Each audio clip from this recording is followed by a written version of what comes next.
Il y a eu des moments difficiles, enfin genre on a vu des choses, on a vu des gens à qui il s'était passé des choses et on sait qu'on n'a même pas vu probablement les pires et qu'on ne les a pas du tout tous vus et tout ça. Et même malgré ça, c'est vraiment un voyage qui est vraiment extraordinaire à faire, enfin, c'est vraiment dingue. Au début, on s'identifiait pas forcément entre nous parce qu'on venait pour la plupart de milieux sociaux différents. Du coup, c'était un peu difficile, mais au fur et à mesure du week-end, les liens étaient de plus en plus forts. Tout ce qui m'a perturbée, entre guillemets, dans ce voyage, je l'ai appris comme une leçon, en fait. Là, je suis déjà reconnaissant, mais j'imagine que je serai encore plus reconnaissant dans 10 ans, 15 ans, quand je ferai peut-être un truc qui sera en lien avec ça, en me disant « mais putain, mais regarde ce que tu as fait il y a 10 ans, quoi. Et maintenant, tu es là. » Donc j'espère vraiment que ça va me changer, en tirant de bonnes choses pour pouvoir, à mon échelle, changer des choses dans ma vie.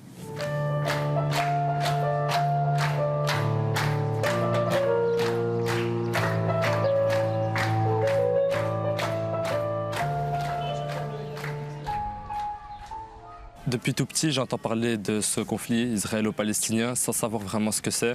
Et on nous disait que c'était une colonisation, on pensait que c'était une guerre de religion plutôt qu'une guerre de territoire, on ne comprenait pas trop. Dans les écoles, on entendait des stéréotypes, que ce soit pour les juifs, pour les musulmans. Et ce voyage m'a motivé à changer ma vision. Je pense que c'est le conflit depuis que je suis né qui est le plus omniprésent. Et je trouvais ça aussi intéressant de passer de l'abstrait au concret. Puis après, je pense que le fait qu'on rencontre des jeunes israéliens et palestiniens, c'est ça qui donne tout son sens au projet. Et le fait qu'on parle avec des jeunes qui ont notre âge, je peux comprendre ce qu'ils disent et c'est d'autant plus touchant et intéressant. C'est une expérience très riche. Chacun a sa propre opinion, son propre avis sur tout. Et ça fait beaucoup réfléchir. Le simple fait qu'on m'a dit d'y aller là-bas sur place, voir ce qui se passe réellement, et d'en apprendre davantage, je me suis dit que je pourrais de nouveau en reparler avec plus d'expérience.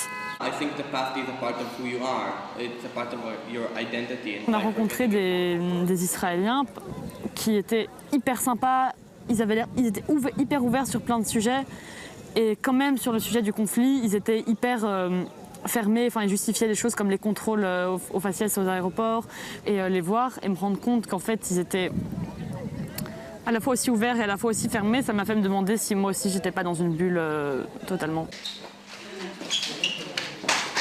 Je m'appelle Oussama, j'ai 18 ans. Je suis étudiant à Redoute PFR à Anderlecht. Je fais des études d'éducation physique. Toute ma vie, j'ai grandi à Bruxelles, plus précisément à Anderlecht. Je suis d'origine marocaine, donc je fais que voyager au Maroc, Belgique. Depuis tout petit, je suis un peu stressé, même à l'école, que ce soit pour les travaux de groupe, les élocutions qu'on faisait devant la classe. J'étais fort stressé, mais je ne l'ai jamais montré. J'ai toujours essayé de le cacher, parce que je trouve que c'est une faiblesse et que ça va empirer sur mes performances. Comment pourrais-je être complice de ce drame? How could I be an accomplice to what is going on? Ces personnes innocentes sont des personnes comme moi, qui n'ont rien demandé. Pourquoi les détester? These innocent people are people just like me, that haven't asked for anything, so why should I hate them? Ce sont les questions que je me pose, Marcel.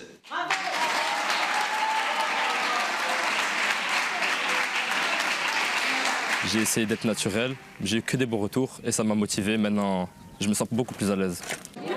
How long are you guys staying here? 10 days.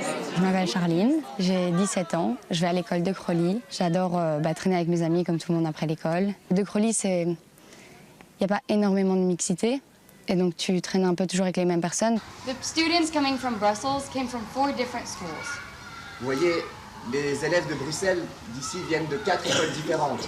Which means every single one of us has a different status. Ce qui signifie que chacun d'entre nous a un statut différent. Du coup, tu ne rencontres pas des autres gens d'autres écoles, et du coup, on s'est dit que c'était une opportunité géniale et que ça ferait plein de nouvelles rencontres, que ce soit avec d'autres écoles ou encore des gens d'ici, ce qui a été le cas. Ce serait bien d'avoir un fil conducteur pour expliquer qu'en fait le bonheur, c'est pas forcément posséder plein de choses, avoir plein de contacts, toujours un peu dans l'idée de la nature humaine qui veut toujours plus posséder, toujours être plus grand, plus fort, etc. Mais juste savoir apprécier les choses plus simples en fait. Je m'appelle Tom Bélanger, j'ai 17 ans, je suis à De Crolly. Et dans la vie, j'aime faire du sport et fréquenter les amis, surtout apprendre des choses et s'intéresser à certaines choses. Dans un souci de confiance, je ne trahis pas, puisque les règles sont faites pour moi, pour mon bien. Donc c'est ça qui te manque. Tu ne les obéis pas. Et tu peux dire, mes parents, la société, tu vois, on m'a dit que les lois et les règles étaient là pour moi, pour nous. Je m'appelle Kira. Je suis une étudiante dans l'école Athénée Adolphe Max. Et je suis dans l'option latin-grec. Et je suis venue ici en Belgique à l'âge de 4 ans. Et je suis de nationalité russe. Et j'ai 17 ans. J'aime vraiment pas du tout parler en public. C'est super stressant, je trouve. Et j'aime pas spécialement exprimer mon opinion. La France, le Venezuela, le Rwanda et la Bosnie. France, Venezuela, Rwanda and Bosnie. Tous ces pays dans lesquels le gouvernement a causé l'anarchie. Là où les habitants manifestent pour exprimer leur souffrance et leur désaccord face à ceux qui les gouvernent. Je m'appelle Walid, j'ai 19 ans. J'habite à Bruxelles. Je vais à l'école à l'Institut du TPFR. Et je participe au projet IP5, Israël-Palestine pour me comprendre. Je dirais que le gouvernement est comme son nom l'indique. Il gouverne et il ment.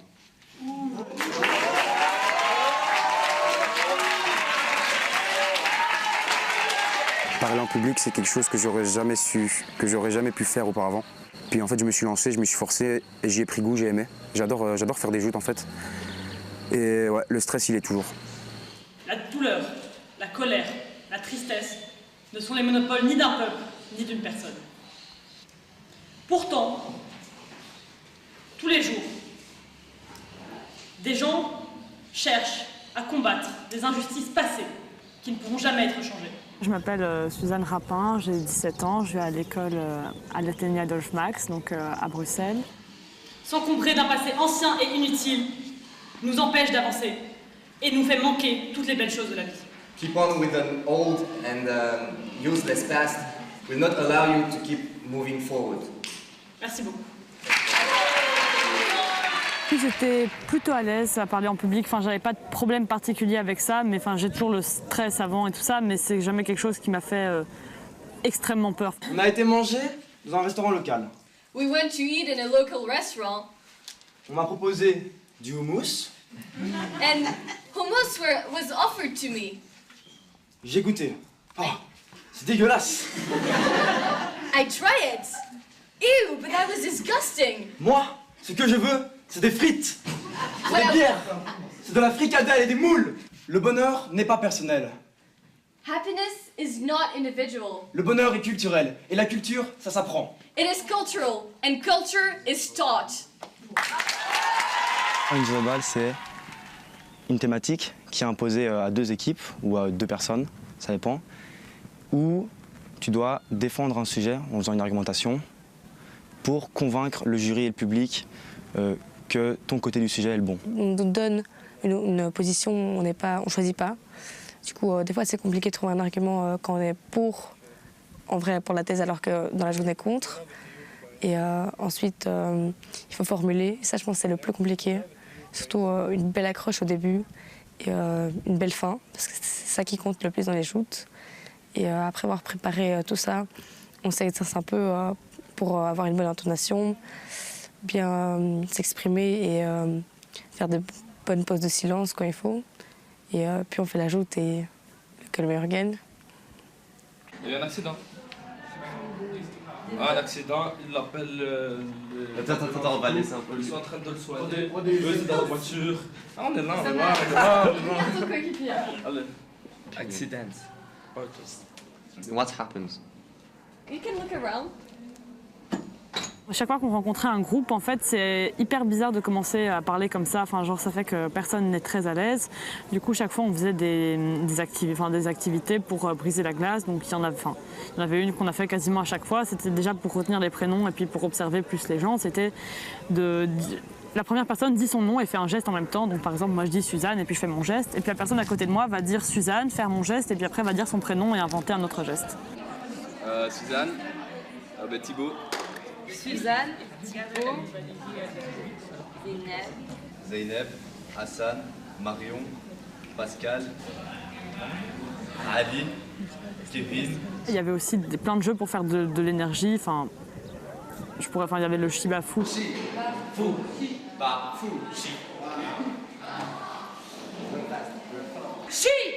Fou. Chi. Ba. Chi. Ba. Fou. Chi. Anna, focus. Chi. Ba. Fou. Les ambassadeurs d'expression citoyenne, les traducteurs, les ambassadeurs de nuances, ils ont été super importants. Enfin, sans eux, on ne serait pas du tout aussi formés qu'on l'est aujourd'hui. Et ils sont vraiment essentiels, ils nous ont super bien aidés, ils ont été magnifiques et c'est un encouragement qui est nécessaire. Lorsqu'elle menace l'ordre établi, peut-être. Excellent. L'ordre établi. Il n'hésite pas à la censurer, à l'interdire.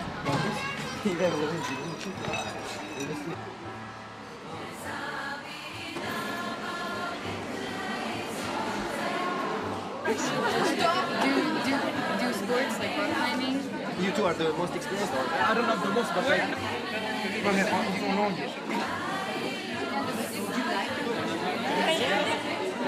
On a été dans plusieurs écoles. La première était israélienne. Ensuite, on a été dans une école arabe en Israël. Et ensuite, on a été dans une école palestinienne, mixte, où il y a des musulmans juifs. J'avais une idée des Israéliens qui seraient fermés et tout. Quand j'ai été à leur rencontre, j'ai vu que c'était vraiment autre chose que ce soit pour les Palestiniens d'eux-mêmes. Donc ma vision a changé. Je trouve ça formidable. Moi, je voulais voir le passé. Les jeunes palestiniens et israéliens qu'on a rencontrés, je trouve que le fait qu'on joue en équipe avec eux, ça a d'autant plus de sens, car ça crée un vrai lien en fait. Quand on fait une activité, on rencontre, on parle juste, il n'y a pas ce vrai lien. C'est comme dans le sport, quand tu joues avec ton équipe de rugby ou de foot, et que vous voulez juste tous vous élever plus haut, donc on peut comparer ça au jeu de verbal, il y a un vrai lien qui se crée, où t'aides l'autre, tu jettes une personne, il m'aide après. Beaucoup de personnes ont été une inspiration parce que lors de mes joutes, en fait, en citant des exemples, j'ai beaucoup parlé du conflit israélo-palestinien. Et on a fait des rencontres, donc on a rencontré des étudiants palestiniens, des étudiants israéliens. Du coup, en fait, leur vécu, je me suis inspiré de ça pour en parler, de manière fiable.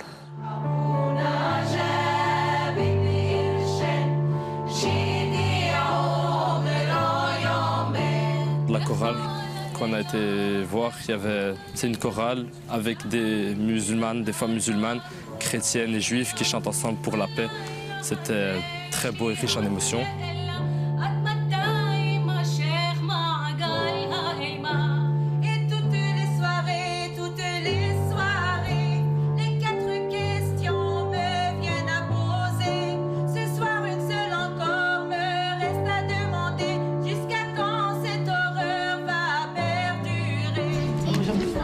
Il faut être vif. Encore. Bravo.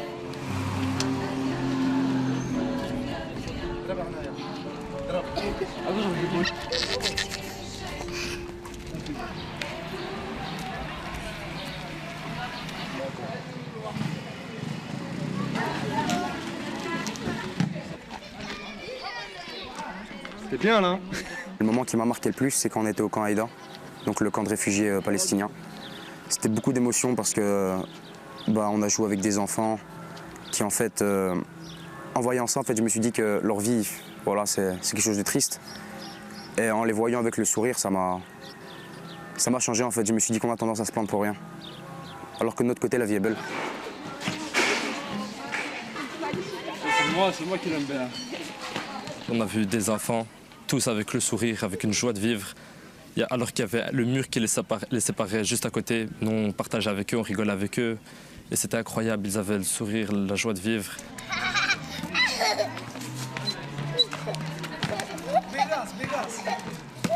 Voir ces enfants avec une telle joie, alors qu'ils ont presque rien, ça frappe, c'est beau et ça touche vraiment. Et tu réalises que tu as une énorme chance que des fois tu oublies un peu, je pense.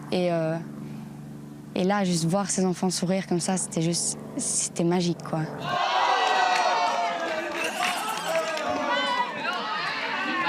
On était au camp Haïda et on était venus avec des craies et il y a plein d'enfants qui sont venus jouer avec nous et tout ça.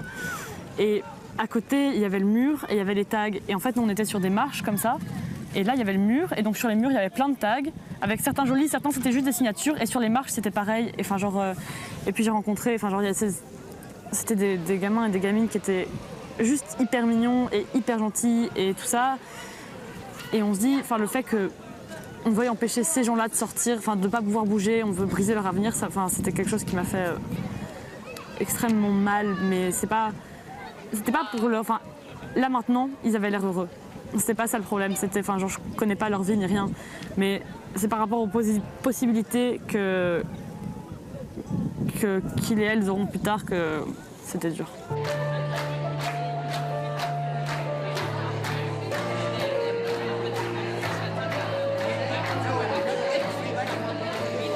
La parole n'est pas générale. On va terminer par la question, parce que moi je commence pas avec et c'est moi qui commence. Il n'y a pas les mots.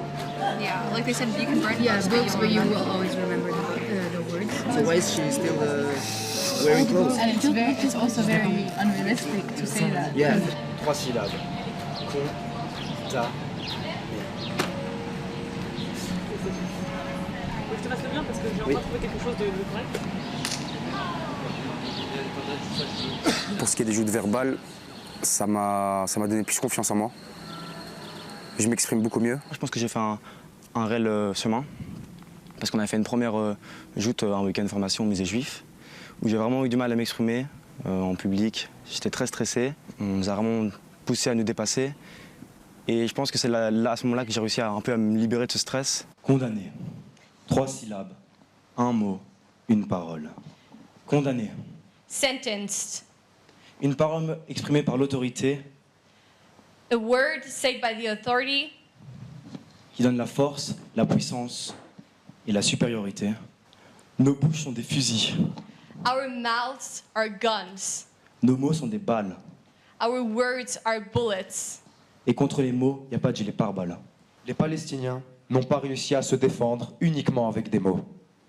C'est pour ça qu'ils se défendent uniquement par la violence. On ne s'exprime pas avec une arme comme on ne tue pas avec la parole. We don't express ourselves with a weapon and we don't kill with words. La parole ne suffit pas pour résoudre les conflits les plus importants. Words are not enough to resolve very important conflicts. Les Palestiniens n'ont pas réussi à se défendre uniquement avec des mots. Palestinians weren't able to defend themselves solely with words. C'est pour ça qu'ils se défendent uniquement par la violence. C'est quelque chose qui se travaille et ça te permet de beaucoup mieux parler. C'est comme un art en fait. J'aime bien dessiner, c'est pas pour autant que je sais le faire, mais c'est pareil avec jouter. Il y a plein de choses que je faisais au début, enfin sur ma manière de parler, mais déjà sur la communication non verbale. J'ai appris plein de choses qui passent par le corps et qui permettent d'être beaucoup plus efficace dans ce qu'on dit. Et puis même dans la manière de construire mes arguments, j'ai posé plein de questions à plein de gens et du coup je commence à voir un peu mieux ce qui marche et ce qui marche pas pour convaincre les gens. Je suis restée calme. I stayed calm. Et j'ai utilisé mes mots, ma parole, comme une force et non comme une arme. And I used my words as a power and not as a weapon. J'ai utilisé mes mots comme une aide et non comme une arme. I used my word as a source of help and not as a weapon. J'ai utilisé mes mots comme un remède et non comme une arme. Merci Charline d'avoir montré que les mots peuvent aussi agir sur les gens, défendre des idées de justice comme les armes dans certains cas peuvent le faire. Ton intervention était meilleure que la mienne. Si tu veux ma place, viens quand tu veux. Your intervention was actually even better than mine. If you want to come over here, just do it anytime. Et si vous ne pensez pas que les mots... Si vous pensez que les mots ne sont pas des armes, qu'est-ce que vous faites dans une joute verbale? If you think that words are not weapons, then what are you doing in a verbal jousting? Je m'exprime mieux, j'ai beaucoup plus d'inspiration, que ce soit pour l'écrit ou pour l'oral. Ça m'a fortement aidé. Ça m'a vraiment fait progresser niveau éloquence et pour être à l'aise devant plein de personnes. J'ai compris que l'obéissance individuelle sert au bien-être collectif. I understood that individual obedience was good for the collective well-being. Obéir, ce n'est pas se soumettre. To obey is not to submit oneself. C'est faire confiance. Désobéir à une loi injuste n'est pas faire sa propre loi. En désobéissant à cette loi, on se fera sanctionner, certes, By disobeying a law, we will be sanctioned. That is true. Mais injustement. Et cette injustice montrera à d'autres qu'il faut ouvrir les yeux. But that will be unfair, and that injustice will show other people that they must open their eyes. Entre la lâcheté et l'obéissance, between cowardness and obedience, mon choix est déjà fait. À vous de faire le vôtre. Je vais continuer l'aventure avec ce groupe IM. C'est qu'une bonne nouvelle. Je veux rester le plus longtemps possible avec cette organisation. Je vais être ambassadeur, donc je vais aller dans plusieurs écoles pour leur expliquer le projet et essayer de les motiver à faire comme nous. Pour moi, devenir ambassadrice de l'Union, c'est un terme pas très clair.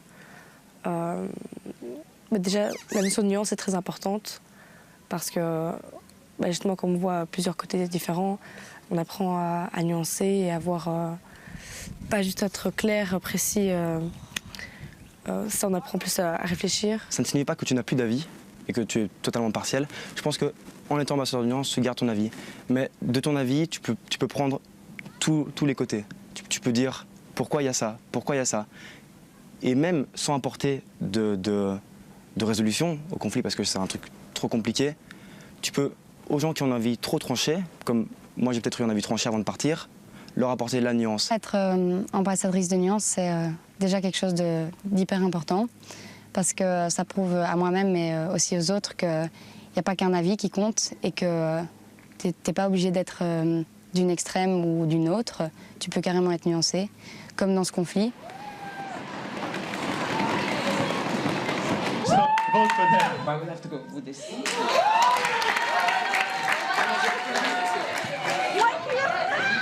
Et à la Joute que j'ai perdu en demi-finale, tout le monde disait que j'avais fait une bonne performance. Je trouvais aussi, mais bon, le jury a décidé autrement. C'est aussi une équipe, donc c'est pas une performance individuelle qui compte. C'est un très gros regret que j'ai eu de ne pas avoir été en finale. Mais c'est pas quelque chose de bien grave, c'est quelque chose que j'aime beaucoup. Du coup, j'ai voulu aller jusqu'au bout et j'ai pris ça aussi comme un challenge. Mais j'aime bien aller au bout de mes challenges. On applaudit aussi les traducteurs qui ont fait un super travail. D'avoir participé aux semi-finales et surtout à la finale et remporter la finale, les joutes étaient quelque chose de très important, un sentiment d'accomplissement. J'ai pu rencontrer des Israéliens ainsi que des Palestiniens et je pourrais passer ma vie avec certains. Des incroyables rencontres, une vraie histoire que je te raconte. Jamais je me suis fait chier pourtant.